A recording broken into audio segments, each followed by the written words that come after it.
Well, a little video on setting up the controls for DCS. From the main page here, what you want to do is go to your settings and then the controls tab, and then the drop down. This is where you will select the particular aircraft that you want to configure, and we'll just take a look at the T-51D, which everyone has. It's a free plane, and so we'll just start over here, system, and then your controls. The drop down, pick the aircraft, and you're going to start with your axis commands. And by default, the game will automatically map your pitch, your roll, and your throttle, and maybe your rudder too. Well, it didn't in this case, but it'll map these to every axis it can find. And that's really bad because when you try to take off like that and you move one stick, well, then they're all competing for that same axis. And so what you want to do is you can clear, and I'd recommend clearing all the categories. You can't make this screen larger, but you can shrink this up so you can see them all here.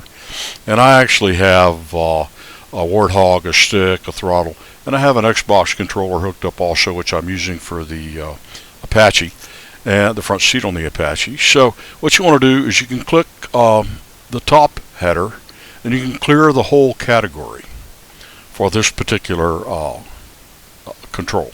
And so I'll do that. Yes. And I'm going to do that with each of them.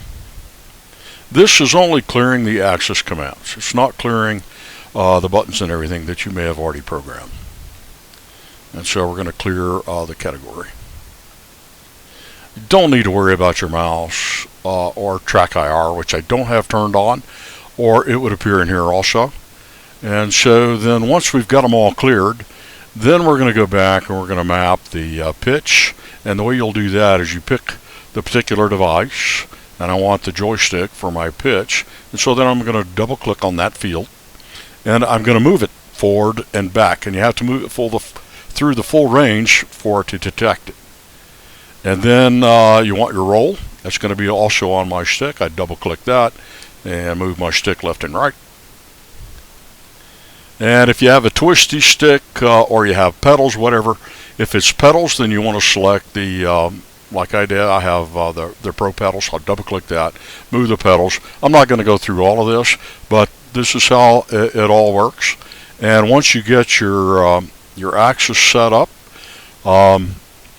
and I didn't clear that, so it didn't map that. It mapped that only to the throttle, which is good.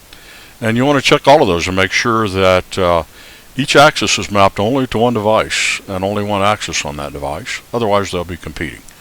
And they may not work if you don't clear them and then reset it. And then once you've done that, then you can go back through and you can map whatever buttons you want to whatever controls. And some are mapped by default. You can change those. And it'll tell you if it's already mapped whenever you double click on it.